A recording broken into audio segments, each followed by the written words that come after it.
So today, final faculty, that's what they're called.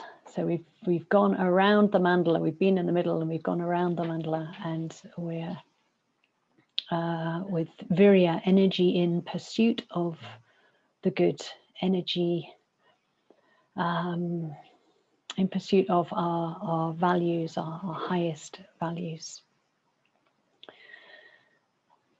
So it's really about how we apply energy in what we do. And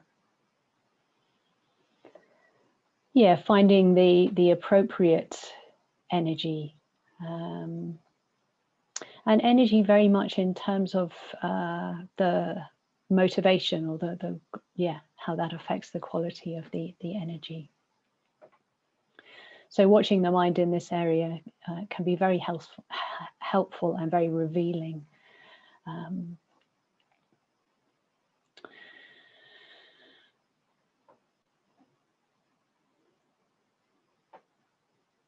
So one question we can ask is how much energy or how much effort is required at any point. So Bhante says the highest form of right effort, energy or effort, are the 4 right efforts, the 4 applications of right effort. So I'm just going to read those out, even though they will be very familiar to some of you. So eradicating unskillful mental states, preventing the arising of unskillful, unarisen states, and maintaining skillful states already present, and developing skillful states not yet arisen. So there's some quite strong words there. Eradicating, preventing, maintaining, and developing. And they're quite strong, they're quite active words. So I think it's worth exploring their compatibility, if you like, with what we've been looking at this week in terms of a more receptive approach, more allowing, noticing. So those words have a different flavor to eradicating, preventing. But I think when you hear the aim of the 4 right efforts, I think it becomes a bit clearer where the common ground is. So the aim of the 4 right efforts is the effort to eliminate states rooted in greed, hatred, and delusion, the poisons, and to cultivate skillful or beautiful states rooted in generosity, love, and wisdom. So that is just what we're doing. We're watching the mind in order to recognize and identify states of mind that are unhelpful and conducive to more suffering, or helpful and accord with our values, and which through our awareness and clear recognition of them, we encourage them to grow. Yeah, so the language of the 4 right efforts, particularly in its usual translation, is on the active side. It's quite striving, quite active. But what we're generally looking to do is walk that middle way between suppressing the unskillful and indulging it, and using awareness as a way to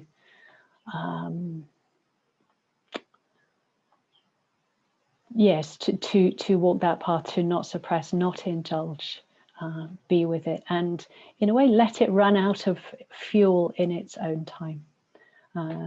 The positive state of awareness will have an effect on those unskillful mental states that we're aware of. But we're not looking to do some of the more active things that we could do.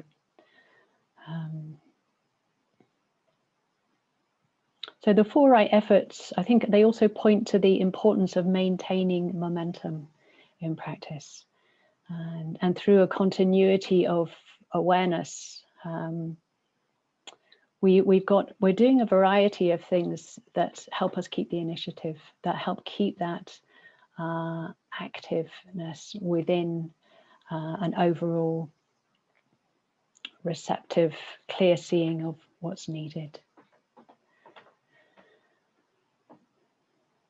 So Sayadaw U Tejaniya is fond of saying, we need to give the mind something to do or it will create mischief.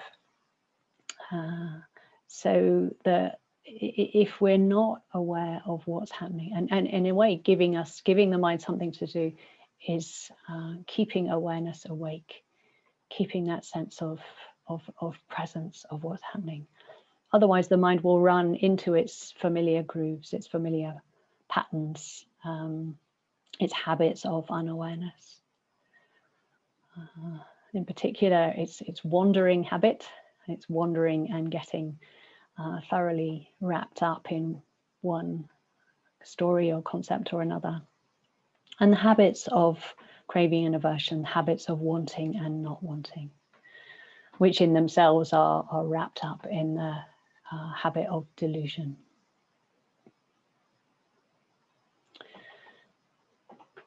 So one way that we are active within this more receptive approach is to keep checking or looking inwards, reminding ourselves to be aware, or asking, am I aware? Am I aware in this moment? It's so simple, and in some ways I feel like I'm just saying the same thing over and over again.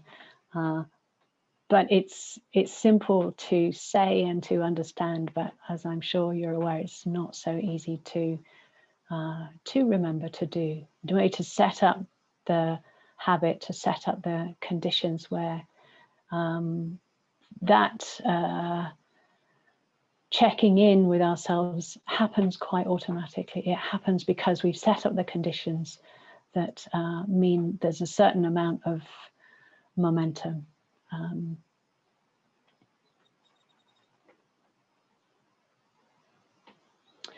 Yeah, so asking that question, am I aware? We want to keep the mind awake to itself. We want to keep awareness awake and encourage its presence. But we don't want to set ourselves on edge. And it would be quite easy to do depending on how we ask that question, or even how frequently you ask that question.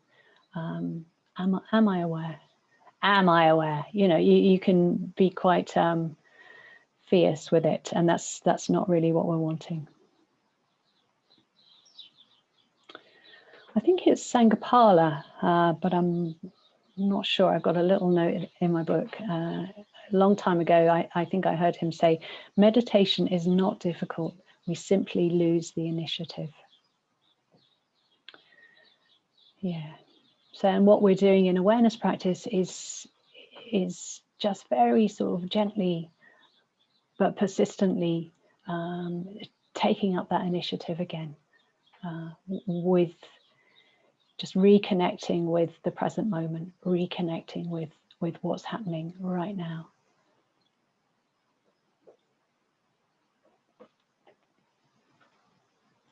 Yeah, so moment by moment by regaining that initiative, we allow awareness to strengthen, and we allow right view. By checking right view in the mind, we also allow that to become a stronger factor.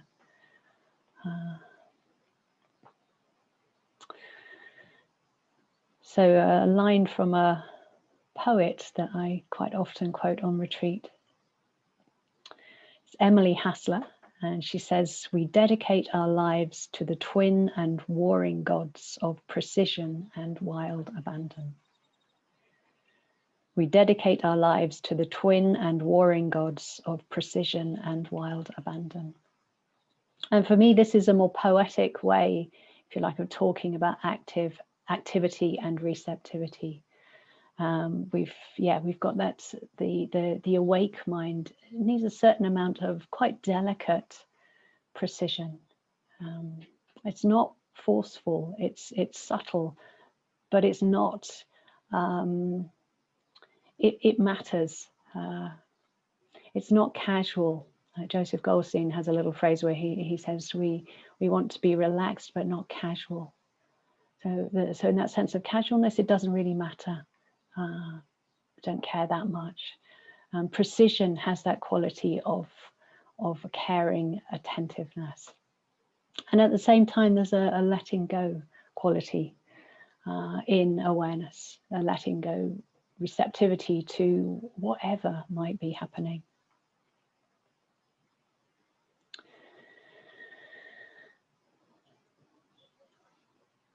So I'm not quite sure where Bhante said this, but again, I've got a little note in one of my notebooks that I've been keeping going for about 35 years now.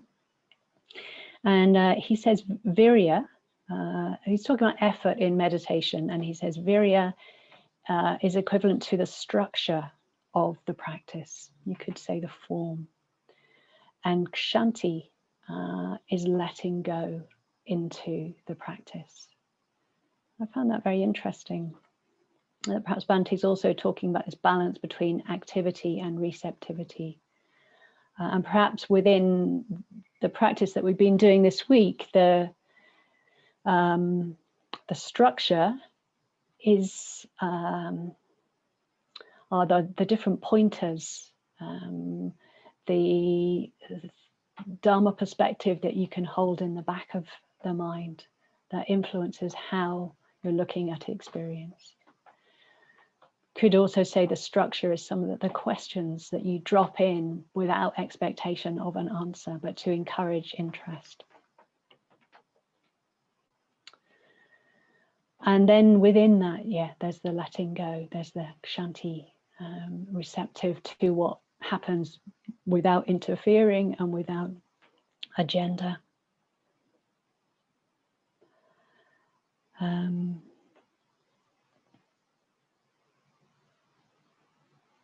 I was going to say the one of the ways that I tend to see Satipatthana is it's like a map of the mind. It's a sort of universe, if you like. You've got these 4 different continents in terms of the 4 spheres of mindfulness, you can call them, and then you've got the definition of the 4 aspects of right mindfulness. Perhaps they're different countries, and you anyway, in my mind there's a whole sort of map or universe laid out of the mind, which is pointed out, is illuminated, but the detail has to come through our own application of the practice, our own looking into our own minds and seeing for ourselves what we notice. The map is just a map, if you like. It can be really, really useful, but it's not going to, it's not the same as being there. And our job with awareness and right view is to be there, to be present, to be home to our own experience.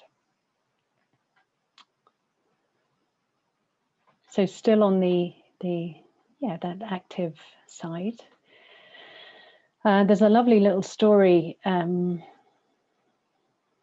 think Bhante tells it. It's about a squirrel, and he's trying to cross the river Indra, a massive, massive river in India, full of water.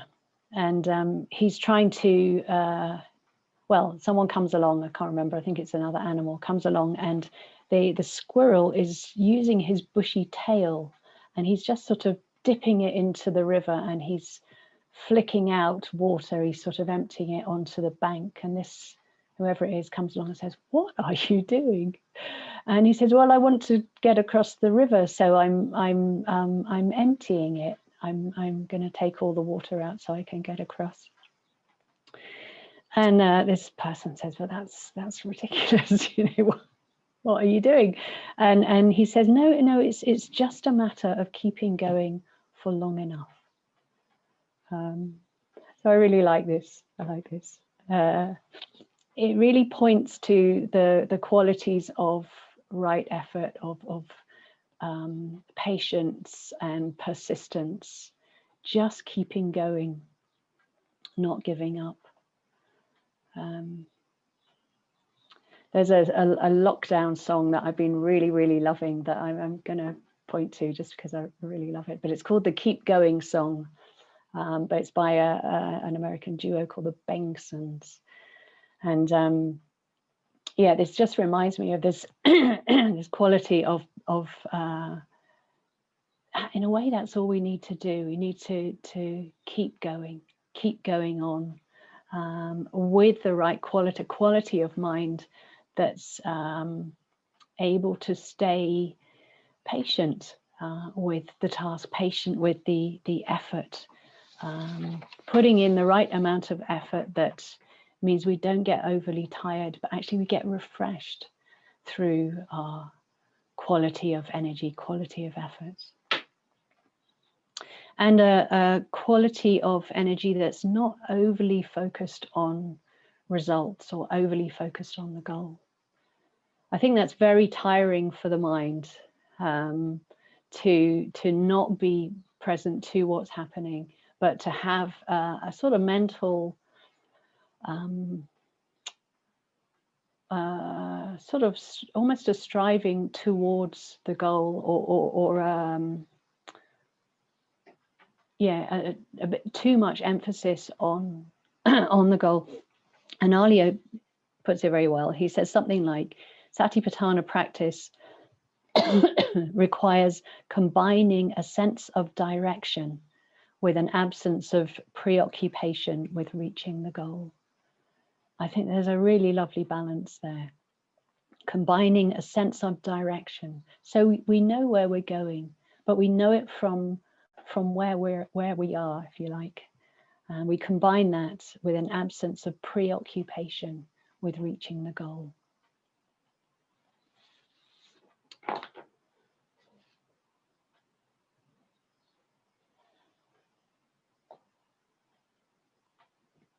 So I want to just say maybe a few things about this that will help maybe point to this quality of effort, quality of energy. And I hope that through the week you have been getting quite a sense of this without the focus that it's getting today, just through the practice instructions and through some of the other things that have been said.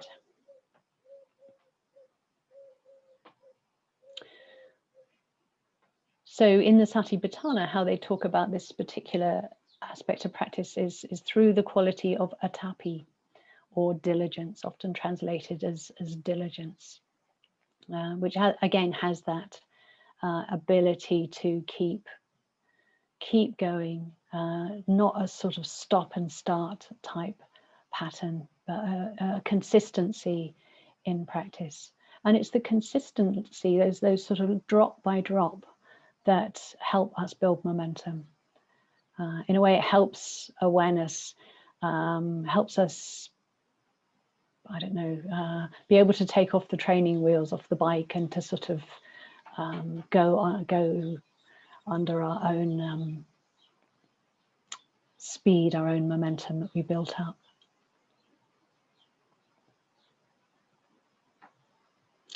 Joseph Goldstein talks about, he says, if we are being mindful of the breath, he says it's mindful not even of every breath, but of every half breath.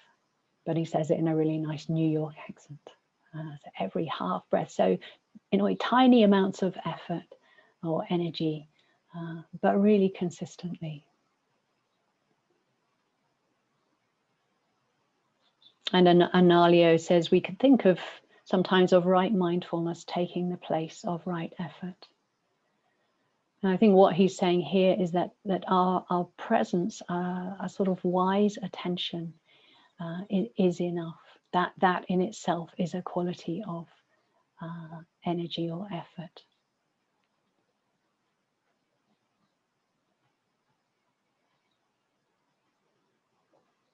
So I want to say something about Perhaps a tendency or something that's quite easy to do is to apply more effort than is needed. I think it's easy to just bring a very habitual way of perhaps how we've learned to apply energy, which is you knuckle down, you focus quite strongly on something, and sometimes we can feel it in our body, feel the a certain amount of tension, and I think sometimes those habits that when we first come to meditation, we in a way we that's how we apply our minds, that's how we apply our attention, and it can be quite difficult to change those even after years and years of practice.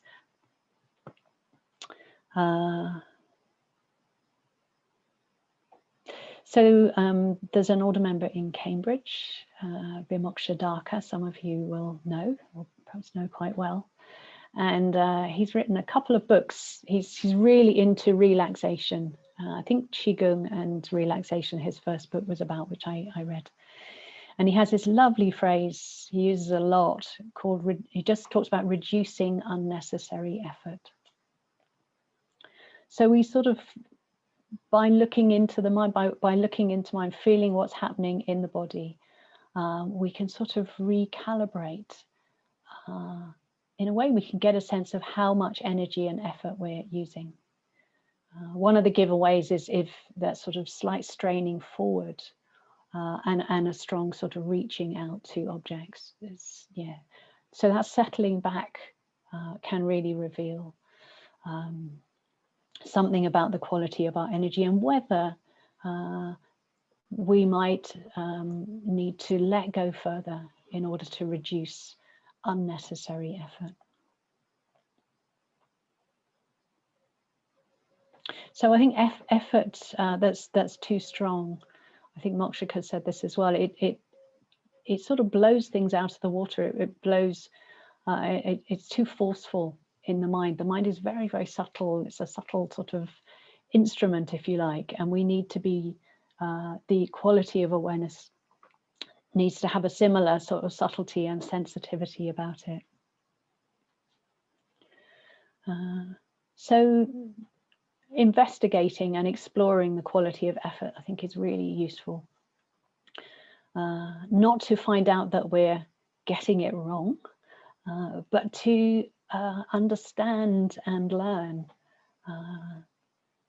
And if we are using too much effort, then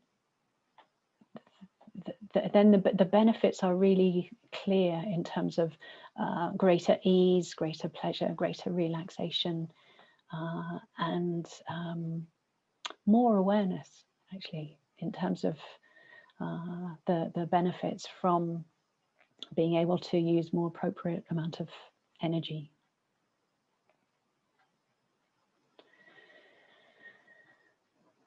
Sometimes changing our habits in meditation can help. You can explore what effect sitting with your eyes open has on the quality of energy or effort used. Explore what happens when you lie down to be aware, or you lie on your sofa because you're at home and you've got that possibility. Or the quality of how the mind feels, how the quality of effort feels when you go for a walk.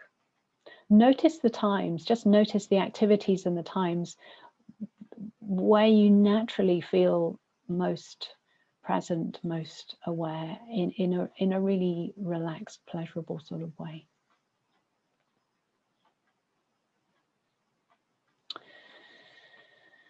Okay, so couple more things to say. So one is I wanted to come back briefly to that story I was saying yesterday about the feedback in the meditation interview I had, where I was told I've got too much samadhi, not enough energy. And this experience of feeling like meditation was sitting there with this big stone coming out of my head. And and I find it very hard to sort of get that balance between keeping the mind sort of staying with an object or a variety of objects, or staying present, but with a stronger degree of relaxation, or the right sort of energy. That's how I came to think about it. So there's a whole other bit of right effort, right energy that I think is a crucial part of it. And Vajradevi actually talks about it, his translation of this word atapi, which, as I said, is translated often as diligence, which is quite a dry sort of word. It has certain connotations, and it can have the very positive connotations, keeping going, persistence, and all those. But there's atapi comes from the root, I think a Pali root, tapas, not the Spanish snacks, but it means it's associated with heat. And so he translates this area as heart wish. So it brings in a very, very different feel, I think. And for me, it brings in the whole sort of quality of emotional engagement, of interest and curiosity with what's happening. And I think that can be an incredible sort of gift in many of the states of mind that we'll periodically find ourselves in. Sometimes they sound a bit strong, sort of in emotional engagement, curiosity. They sound very full of life, which is lovely. And at the same time, it can feel a bit, well, to be honest, I don't really feel that about my breath, or this breath. So feel free to just take them in a very subtle, so interest can be subtle and subtly pleasurable and enjoyable. So we can be curious about states of mind where the mind feels quite dull, quite indifferent, perhaps on the verge of sleepiness. Can't be bothered mind, which has been a frequent one of mine. Not quite, okay, well, I'll sit here, but I'm not really that engaged. But identifying that can't be bothered mind, just through that little bit of interest, what that feels like, has been very helpful for me.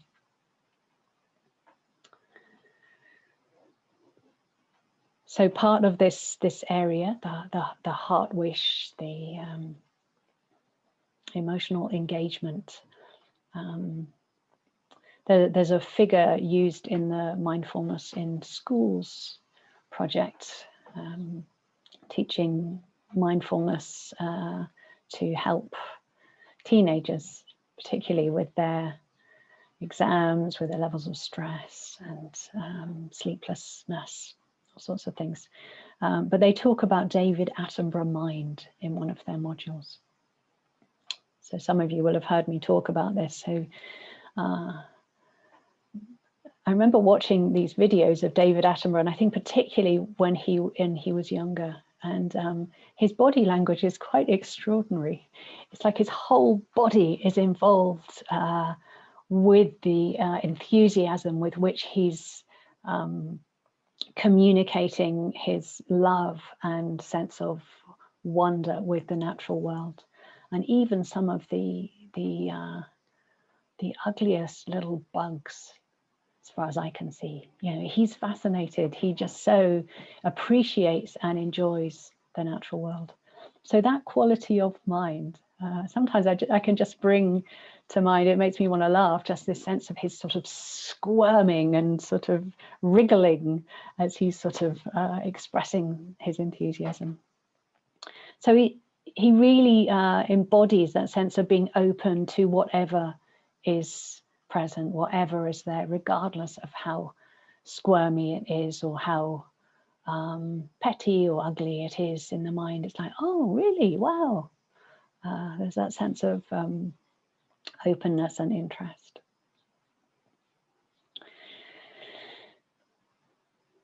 So maybe there's, that gives you some sense of the possibilities for the mind that's just quite open to the most unlikely things. And we all have our own sort of unlikely things or unwelcome things in our experience. And it's just maybe just bringing a bit of light, just a bit of openness to being able to look at them side on, or look at them in a slightly new way.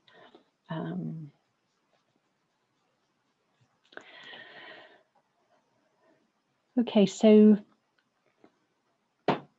one last thing is to talk a bit about how effort in relation to craving or the wanting mind. And it's said that right effort, that Virya is the faculty that's most easily corrupted, if you like, by the defilements, by the afflictive emotions, and in particular by craving. So see if you can get a sense of that. Yes, sometimes we might have perhaps when practice is going well, there can be quite a buzz in the mind. It's like, oh, this is exciting. You know, there's a sort of revving up of the energy, perhaps a bit of over eagerness, maybe even a bit of intoxication. So there can be that sort of set of things that can indicate this, that actually the right energy or right effort has somehow but just been a little bit, something else has come into the equation. Something that's perhaps not so agendaless. There's perhaps some wanting the continuation of this bit of excitement that's come into practice. And I think that in turn, those sorts of mind states, those sorts of feelings can lead to us perhaps encountering some frustration then, perhaps when things change a bit, and an attempt to sort of blast through something, try and make it continue. So we can get impatient and we can get a bit forceful and pushy with the energy. So again, those things can be quite subtle, or they can be quite gross. They can end up giving us a headache, or just a feeling of, oh, where did that go? I was having a good time, you know, where did that go? So it's really helpful, I think, to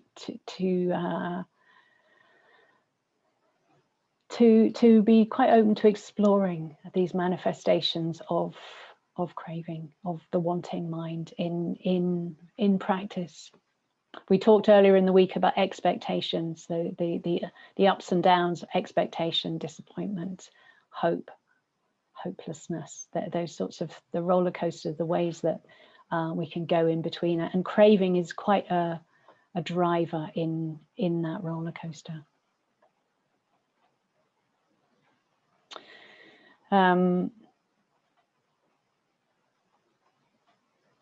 I think one of the ways in which the wanting mind can, I hesitate to say be devious, but that was what came into my mind.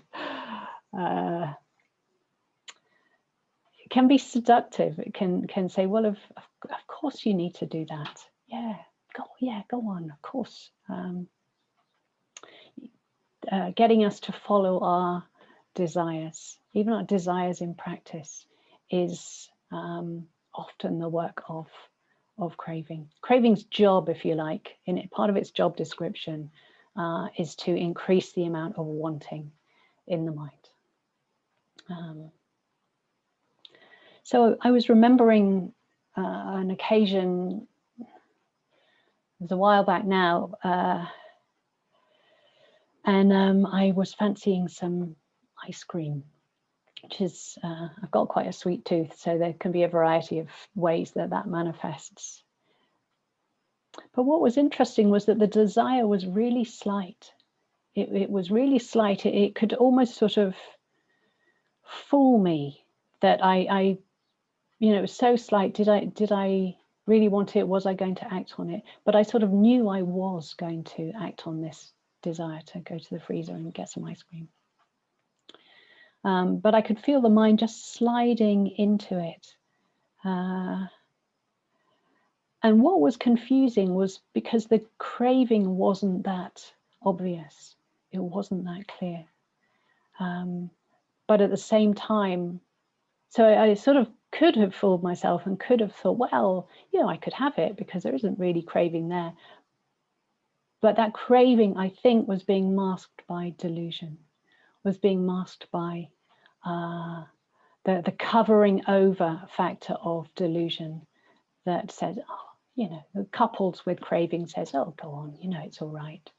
But actually, and I probably did because I often do, but I think it's why I'm saying this is just for us to be on the lookout that craving doesn't always manifest in strong and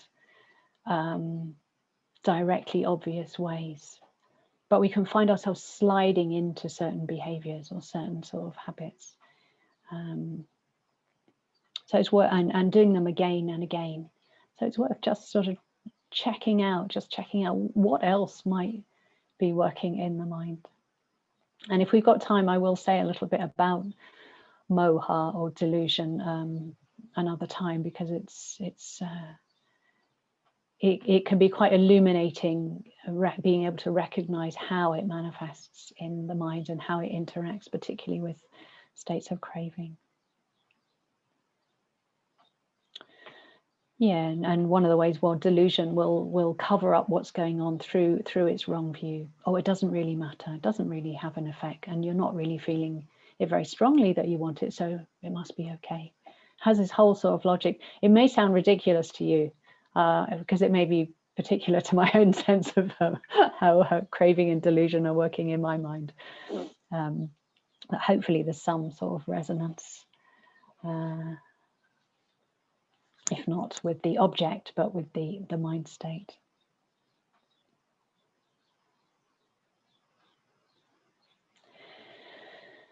So sometimes we talk about Kama Chanda and Dharma Chanda.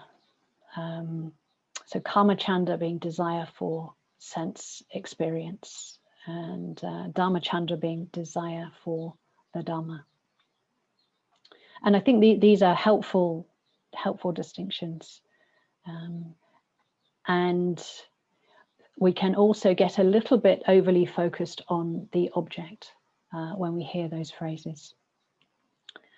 So as well as being aware of the object, what we perhaps can bear in mind is the quality of mind, and whether there is, and distinguishing, if you like, in the quality of the awareness, whether there's it's Dharma Chanda or Kama Chanda, regardless of the object. So I'll just give you a very simple example. So we can meditate with unrecognized greed. So if you like, the meditation is we could say, well, it's Dharma Chanda. It's a desire for the Dharma because I'm practicing. It's through my direct practice.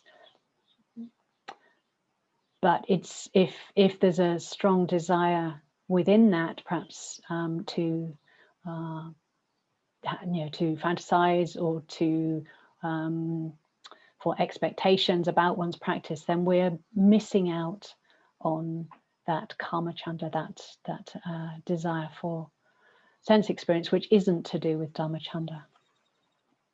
Or we can eat our lunch with a lot of awareness, being present to the tastes, to the sensations, to the smells, perhaps with a feeling of gratitude for where it's come from. So actually, regardless of the activity or the object, it's the quality of attention, the quality of mind that has a lot of significance. I'm not saying all the significance, but it's important. Very last thing. So Dharma Chandra, desire for the Dharma. In terms of, yeah, I remember this little phrase I heard from U Tejaniya, wisdom wants to. So if you like, the desire that wisdom has. And how that, and just pointing to another way that might be a little bit different. So what craving wants is, if you like, it's much more personal. It's much more self-referencing. It's often about me and what I want, or the circle of around me that are people that are important to me. But wisdom is tending to want what's best overall. It's not self-centered, not self-referential. And it has that quality of objectivity, of being able to see a bit more what's needed, and what might be the best course of action in practice, or perhaps in a situation outside where a decision needs to be made. So yeah, desire, wanting is not all unhelpful, but it's really worth feeling out the quality of desire in the mind and getting to know that really well, and how that relates or interrelates with the quality of effort. So, any thoughts, any questions come to your mind?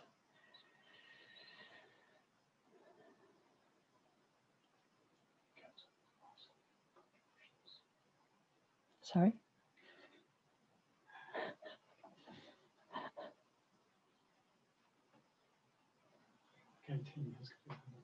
Tim, is there something you'd like to say? Yes, I was intrigued about that story of the ice cream. You were aware of what was going on in your mind about, yes, you got this craving and it's all subtle, etc., etc. Tim, can you get a bit closer to your screen? It's a bit difficult to hear. Yeah? Sorry. That's okay. You were quite aware of what was going on in your mind with all the subtlety of the idea about craving, but you still went ahead. Yeah.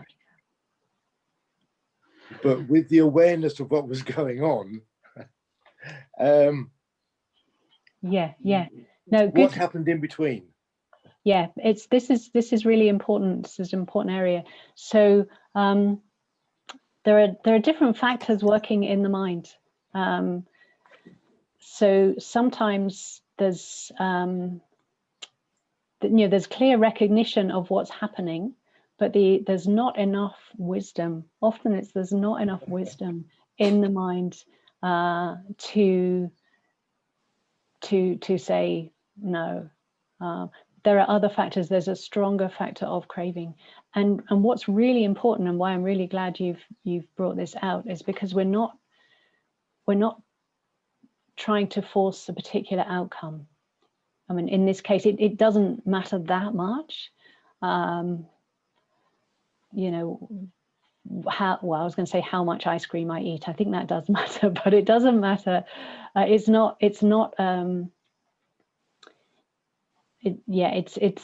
something that I can play around with. Really, I can play with. I'm not trying to control the outcome and decide. I'm trying to, in a way, help awareness and wisdom grow, explore what's happening in the mind, and see what happens. Yeah, I'm not wanting to use personal effort unless it's a strongly ethical issue. I mean, sometimes I will, but I'm in a way wanting to help awareness and wisdom get stronger. And I do that not through, in a way, butting in with my own making a personal sort of decision at this point, but trying to bring more and more awareness to it. I have other examples of this where, in a way, you're in for the long haul. So I have confidence that that more and more times I can bring awareness, or awareness is present, wisdom is present. That does have an effect somewhere down the line. well, it has an effect in the moment, but it has perhaps a greater effect. And part of the practice is not trying to control the outcome, or thinking it's only worked if I make the right decision, as it were. But actually see, well, what was happening? What can I learn here? You know, there are various sort of various analogies, various horses in the race, if you like. And on that particular occasion, you know, there's wisdom and awareness did quite well. You know, they were sort of racing along, and they were pipped at the post by Craving and his friends. And so that's what happened on that occasion. Different things, different ones win the race, but overall the strategy is to build up the resources of awareness, wisdom, samadhi, virya, and faith. Have them all, you know, betting on the same horse, let's say. So that, yeah, it wins. Yeah, because it's very easy to delude ourselves at that moment when I'm aware of the craving and delude myself. Well, it doesn't really matter. It'll be all right. Like it's like for me having the second helping of ice cream. I've had the ice cream, but then I want a second one. Oh, yeah. It'll be all right because the first one wasn't that big anyway. So it's but that's where wisdom comes in, isn't it? You know, that it's knowing, well, no, it won't be all right. You know, it's absolutely, but it's seeing those thoughts in the moment. This is greed. This is greed, yes, and this is delusion, exactly, saying it will be all right. And the clearer the recognition can be of that, then you know, sometimes there will be, yeah, okay, you're right. but rather than trying to make ourselves do something, which, you know, it has its place, but in this type of practice in where you're just looking, it doesn't necessarily help us build up the resources of those qualities, their faculties. But thanks for the question. That's great. Okay, thank you for the answer. Anyone else? Tracy.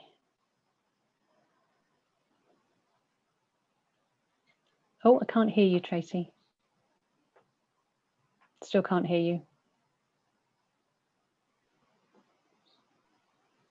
Try again.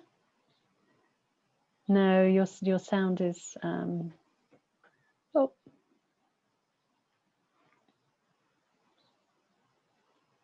Is there anybody else in the meantime? Well, what I can do is read out Tracy's question if you like.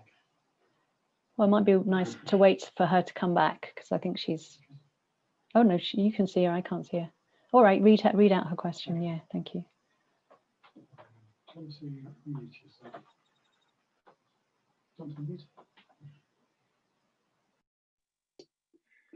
So Tracy wrote it to me in the chat. It is interesting that Vajradevi talked about heat, sometimes in meditation or during some of the exercises we have done this week. I get very hot, even in a cold location. This has happened to me for years. I have an inkling that this is demonstrating too much effort. Would it be possible for Vajradevi to give her views on this?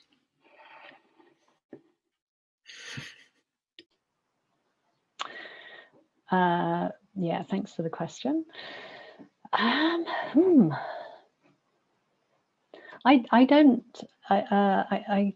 couldn't really say myself. I think probably without getting too sort of hung up on it, and seeing if you can, I don't know from your question whether you find it unpleasant when it happens, whether you sort of shed layers or shed clothes, or whether you're able to be with it. Oh, there you are, able to just see what's happening and see it with a mind that feels quite okay, quite open about it. But that's what I'd say, to just be be aiming for is that sense of can awareness, oh, it's quite pleasurable, okay, so being with that experience, being quite open to it, seeing the sorts of thoughts in the mind. In a way, what if awareness and wisdom are there, they'll be noticing other things about that experience, or that are happening in the same sort of moments, if you like. So there may be thoughts. Sometimes when something's pleasurable, we can want to keep it going in some way, and that can involve a certain type of wanting energy or certain type of effort. So really settling back, really seeing whether awareness minds if it's there or not, whether it's quite open to something changing, to something moving on. But in terms of the quality of the energy, then checking in.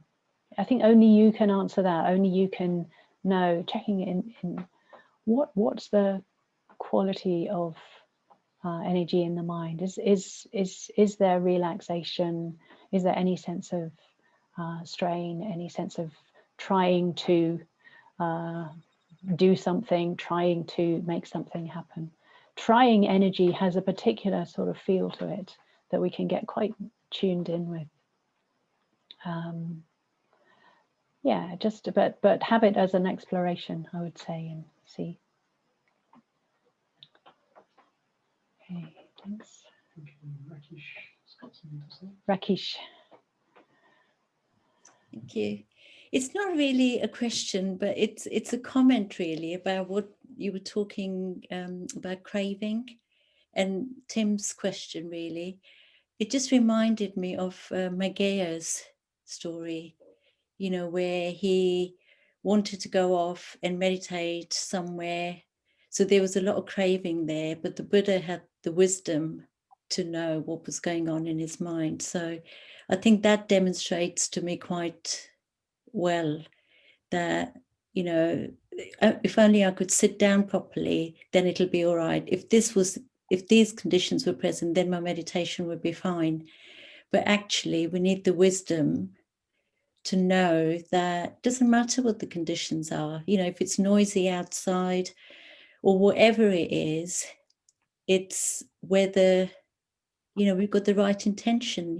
We are willing to, if we've got the right intention to meditate, and just let it happen instead of expectation. I think that really helped me, having that expectation that it's going to be something instead of just letting it be.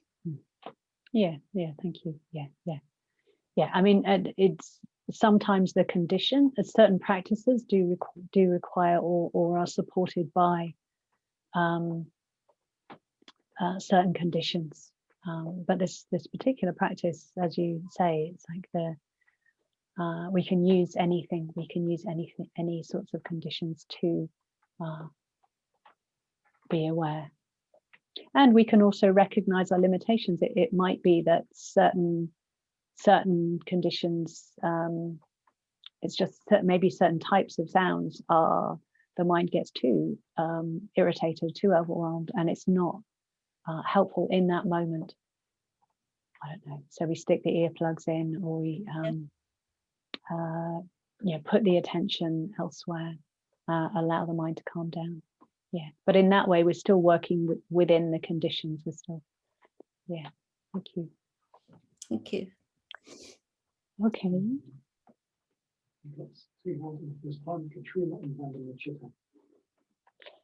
I'm just aware we've been talking for quite a while. Maybe we just have one more. So Katrina. Hi, thank you. Can you hear me? Yes. Yeah, thank you. I'll just try and make it really brief. Just when you was discussing the Karma Chanda and the Dharma Chanda, I don't know if I've said that correctly. Yeah. Don't have a lot of familiarity with that, but I do. When you was explaining that, I am aware that in practice of the Metta Bhavana, I seem to have a lot more difficulty in the right kind of effort, because it sometimes does feel wheeled, like the I, what you're saying about it being referential, like I'm wishing for that. So the 4 right efforts that you mention here, I don't see how they can instantly relate to the metta bhavana. For me, I find looking at Upekkha, and I just wondered if there, my question specifically is there a relationship between Upekkha and the 4 right efforts here? Because I look to thinking about Upekkha and bringing that into metta bhavana when I feel that the energy isn't balanced. Yet I don't find that same difficulty in the mindfulness of breathing or other practices, really.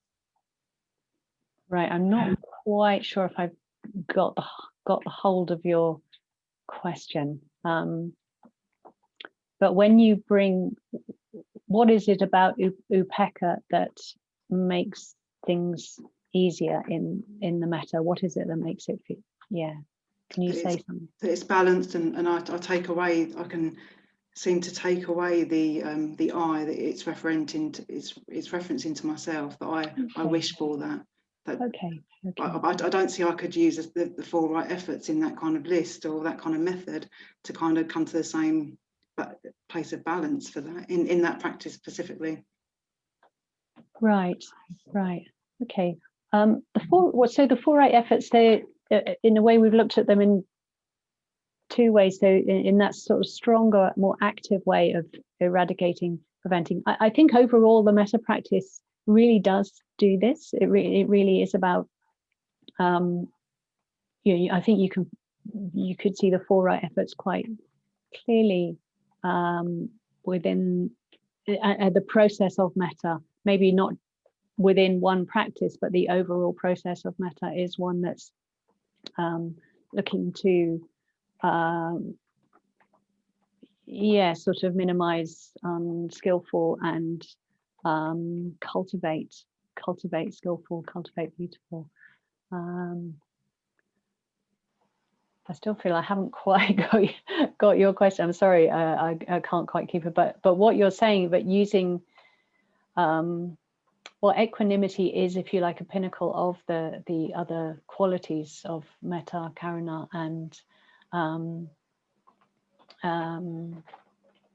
mudita. So if you like, you've got all those qualities there. Sorry, I'm making a pig's ear of this. Thank you. No, that's fine. Yeah, maybe it's a big area of practice for myself, I think. I think there's a few different areas to that one could come from it, but and there's the area of the sense of self, which I think that in the metta practice we're not specifically looking to come from this more impersonal perspective. In fact, in the 5th stage, I think that's often where, in a way, we're coming at we're coming at selflessness from a different approach, not from seeing the conditions, or we're not from seeing conditionality in its flow, but more from a sense of interconnectedness. So I think we are coming at anatta from a different perspective, but a no less vital one. So however you feel that you can connect with it, but I wouldn't worry too much if there's a sense of self within the practice. At a certain point, I think that changes that. It softens. I think it softens at the edges. Yeah. Okay, let's stop before I get myself in any more trouble. No, time to have a little break, I think. Let's say we'll come back at 1:45, and I'll lead us into a sit. Yeah. Okay, let's start again.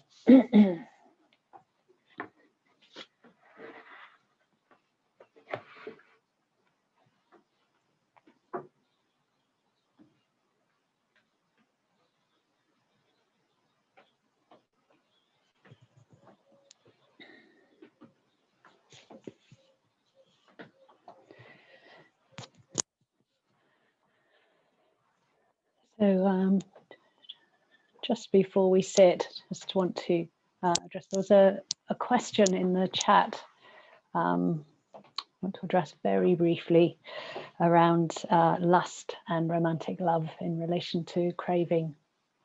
And I thought I'd address it a bit more broadly in terms of attachment.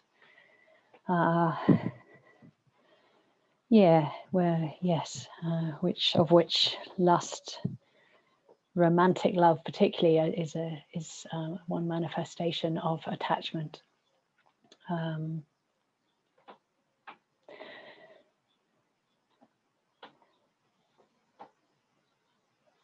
the obvious answer is that we are simply aware of it, aware of our attachment. We don't try and suppress. We recognize that we will indulge our attachments. It's very strong. Recognize that they're there. Recognize how they manifest over and over again. So I think just that acceptance of there not even there will be attachment. There is attachment. There is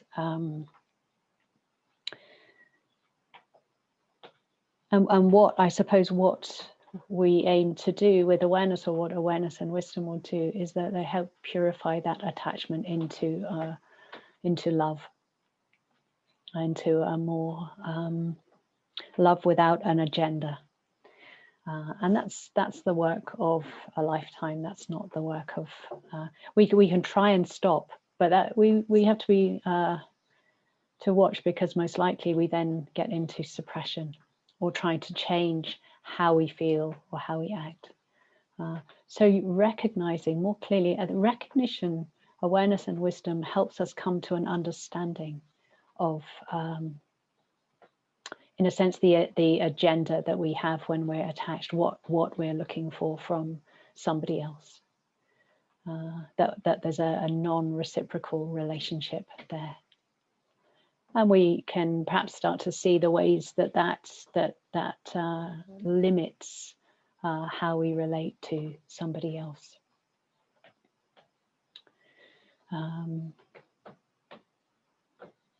There's a really lovely book I'd recommend. It's a memoir, Ayakema's memoir. And she talks very movingly within that about working with attachment to her children. And in a way, seeing how it limited her, but more how her attempts to control him, control her son in particular. And how she saw it couldn't be done. It wasn't a short-term work, if you like, but she sort of made a determination at some point to be able to let go of her attachment and continue to love. And in fact, it really freed her ability to love.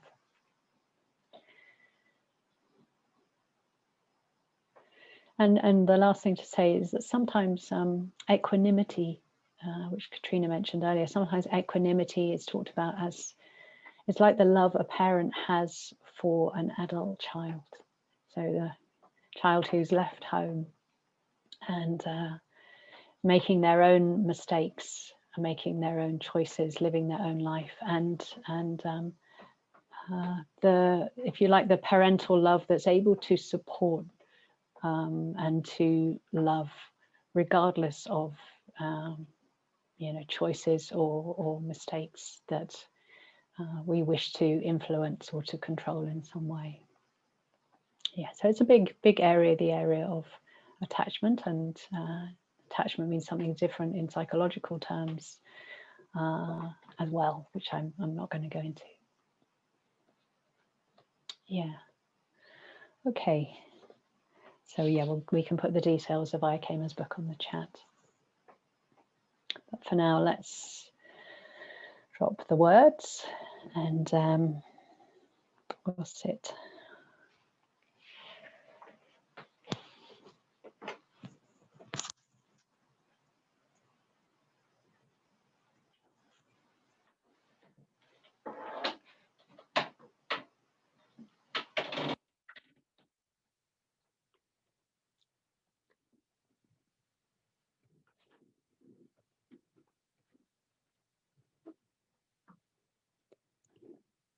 So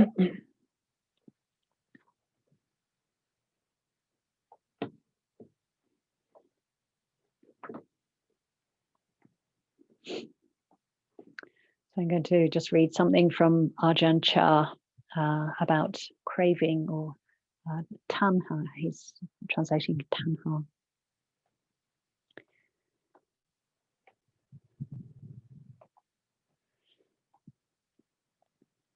In his inimitable way, he says, "What's your hurry?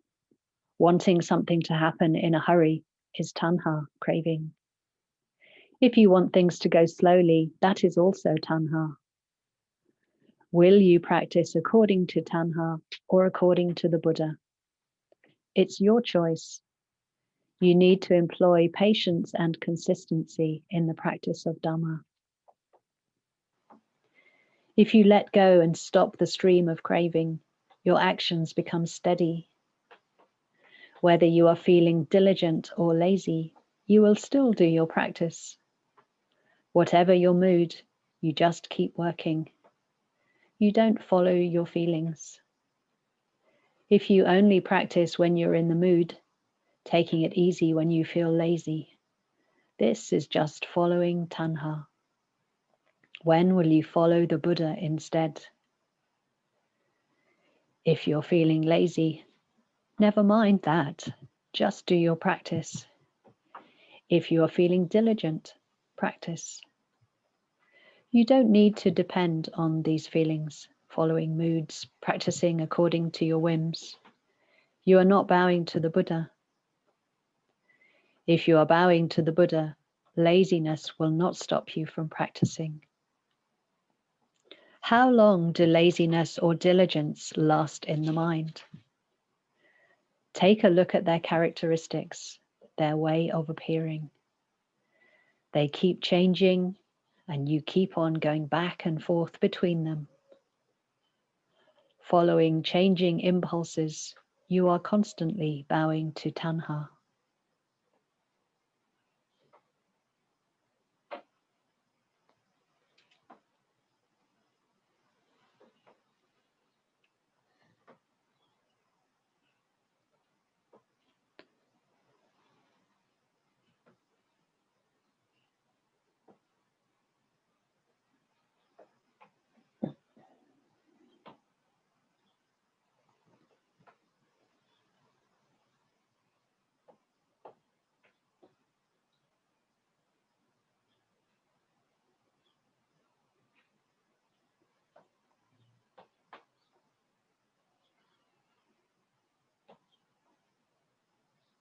So we'll have about 35 minutes to sit. Feel free to stand or to lie down, and to walk in your own space if you prefer.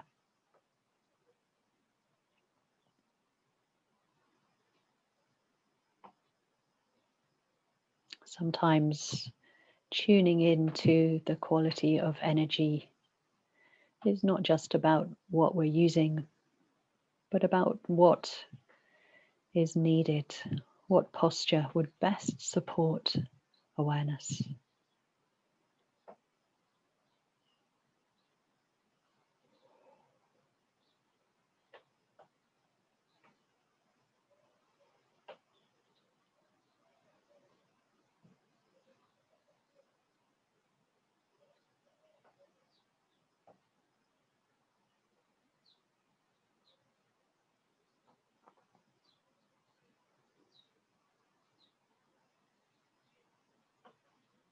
What posture helps support our ability to be with whatever's happening in the body and the mind.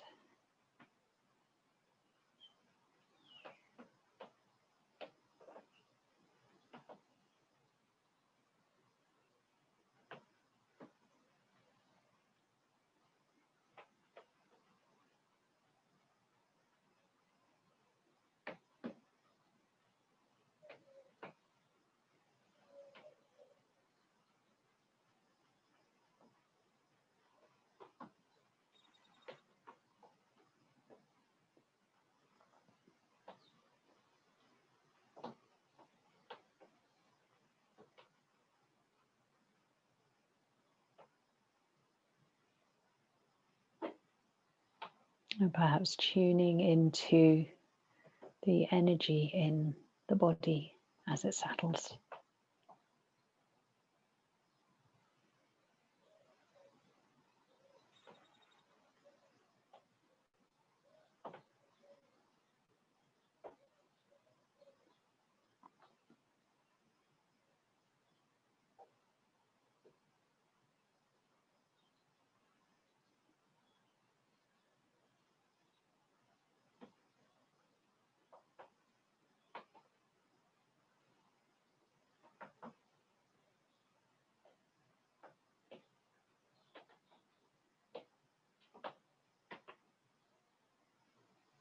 Seeing where it's possible to connect with an overall sense of aliveness.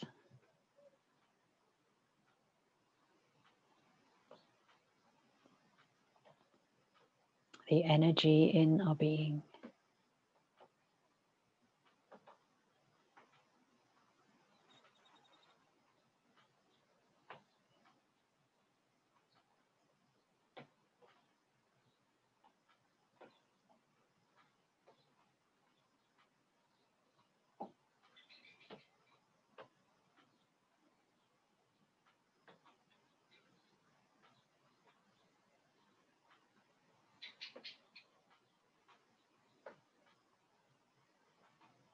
And we're tuning into something that's already there, not trying to make anything else happen.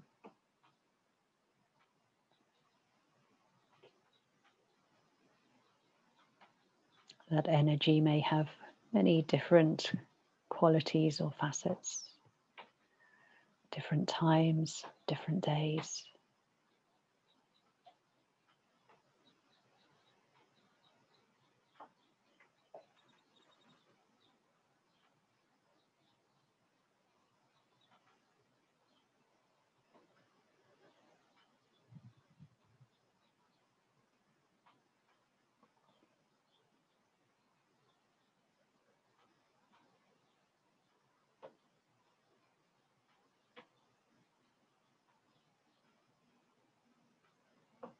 The energy in the body may be different, or it may be mirrored by the energy of the mind, the energy of awareness.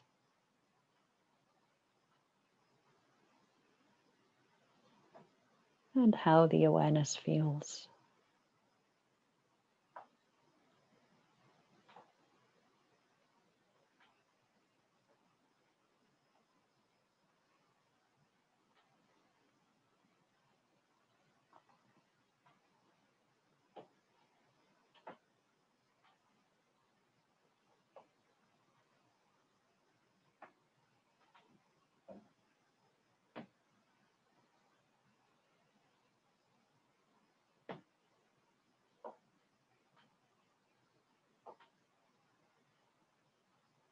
And you might like to take this sense of energy as an object to be aware of.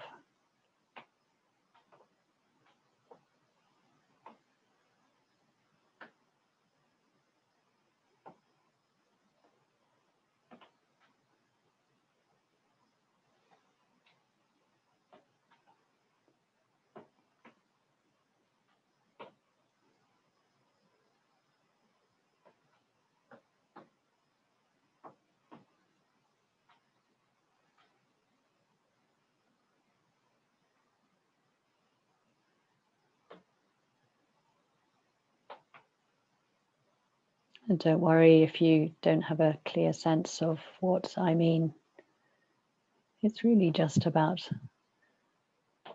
what that sense of energy and its feeling tone, how that shows up for you.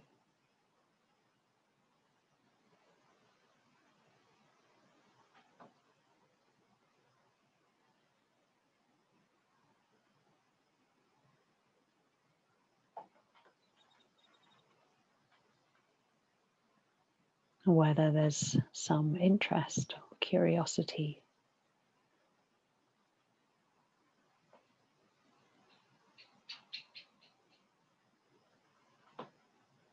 where that interest is drawn towards.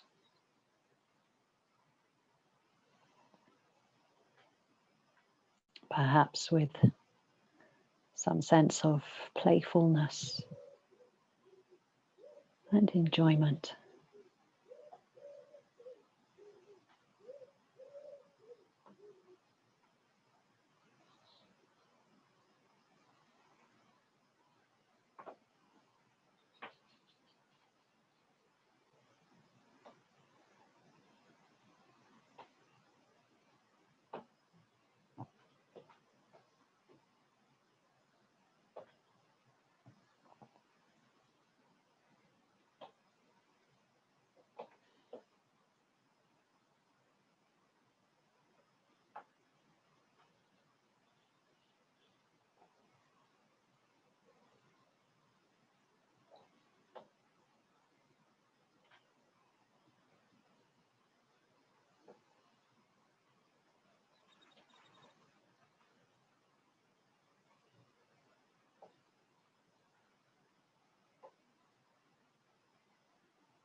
Moment by moment,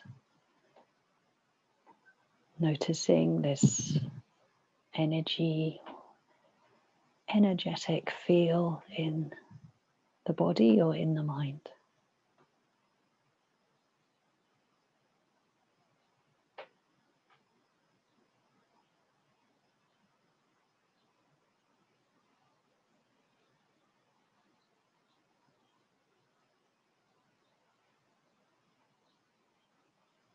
Allowing awareness to hold it however it's manifesting.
Notice how the quality of attention shows up. Different sensations, different feelings, different aspects of experience.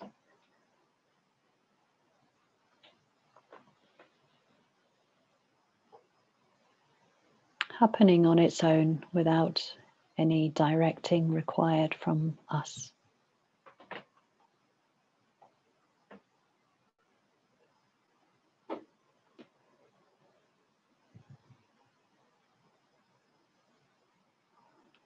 we can settle back and observe the show.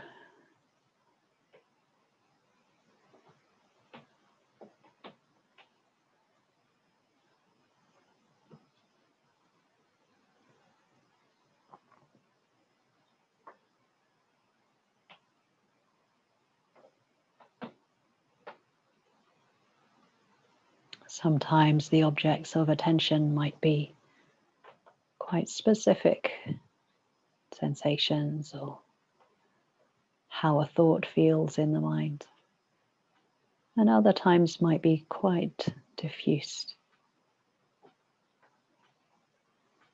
throughout the whole body or the whole sense of the body-mind.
Notice when you have any sense of that there's some trying, some doing, and how that feels in the body and in the mind.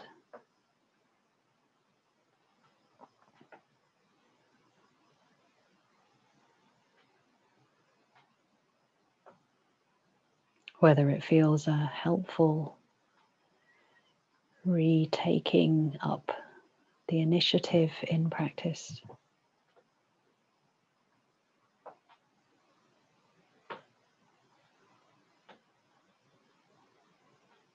or whether the effort feels that it's not necessary to us staying present, staying aware with a helpful Dhamma perspective on experience.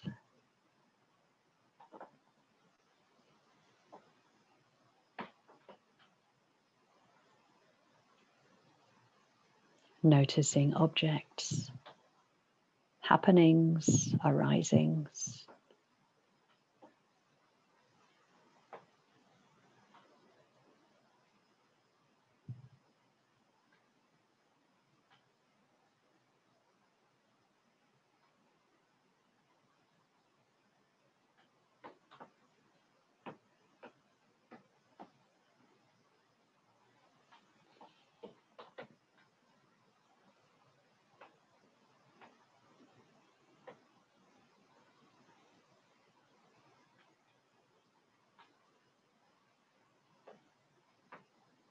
And continuing to anchor in that broad sense of energy, the energetic body-mind.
Not making a problem out of the comings and goings of mindfulness.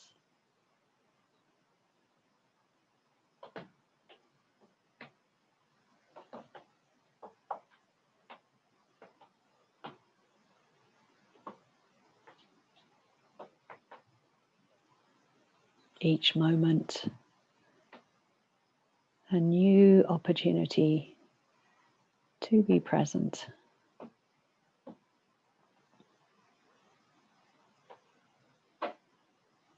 To reconnect.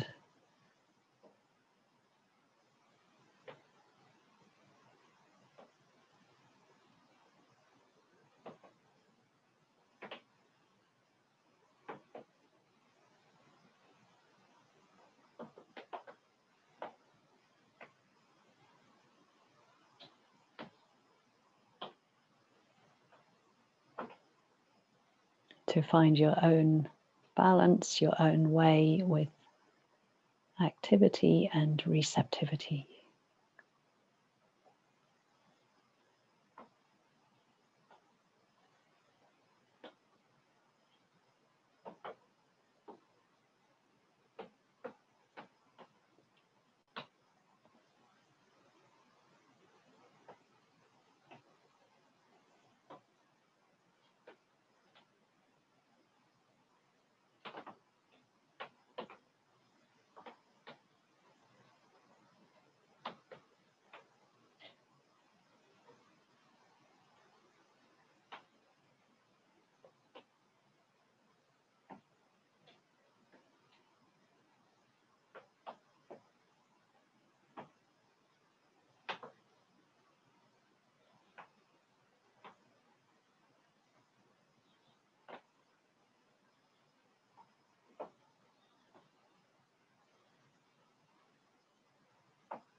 Does that sense of energy of the body-mind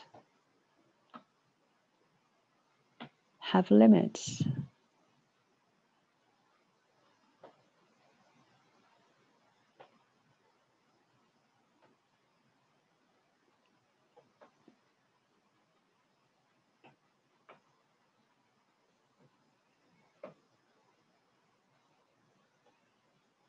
Including within it sounds around and perhaps seeing.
And noticing the energetic quality of the awareness itself.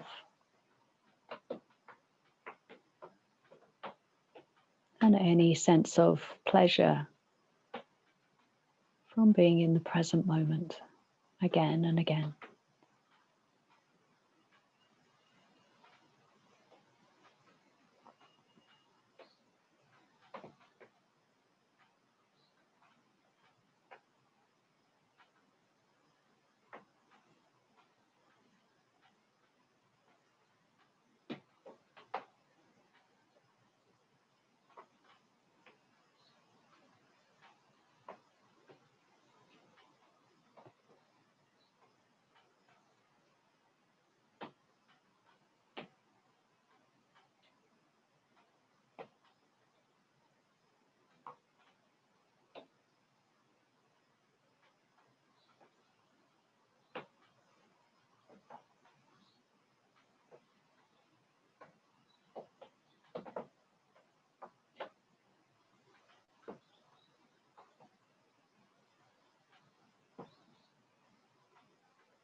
Notice any moments where the quality of energy has some sense perhaps of David Attenborough mind, warmth, enthusiasm.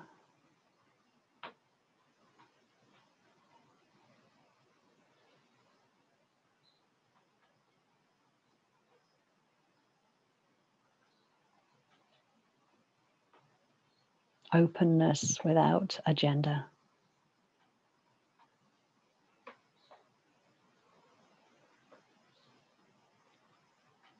Love without agenda.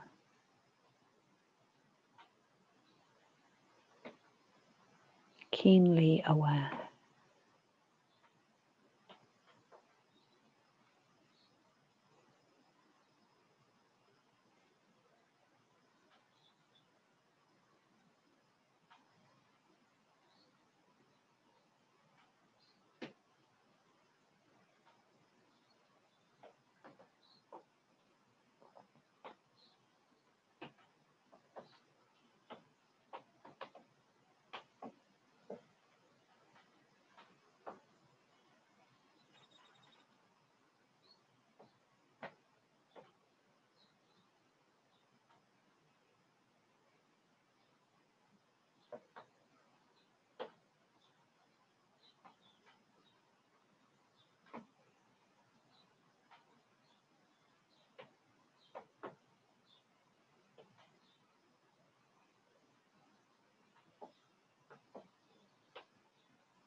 And when we tune in or check in with the question, what is the mind knowing? Or what is awareness aware of? Not overlooking qualities such as stillness, presence, peacefulness.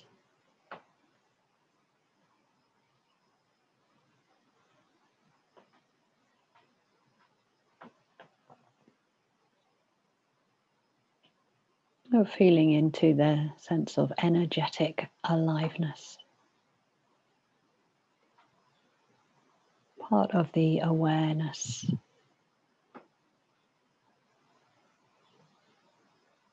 Living, breathing awareness.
No need to wonder what heron-haunted lake lay in the other valley, or regret the songs in the forest I chose not to traverse.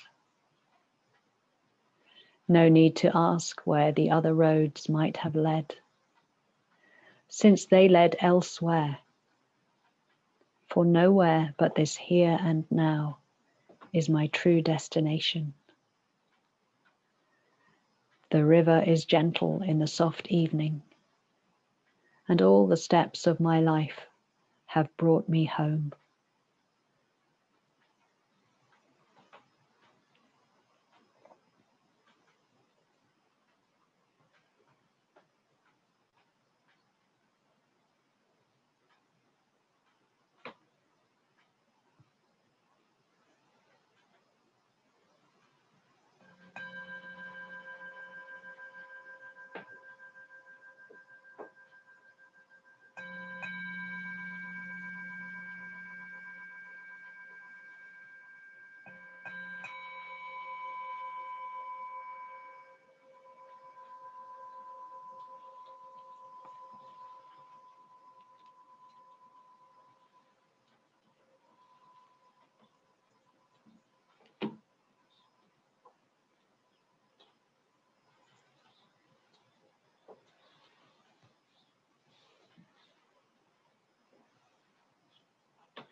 So, just to mention this evening's activity, we're going to have a receptive type puja. Actually, it's the Ryokan puja, and Teja Dharani is going to be leading it from her house in Nestcliff. So yeah, it's a very beautiful puja. So hopefully see you then, or see you at 5 o'clock first.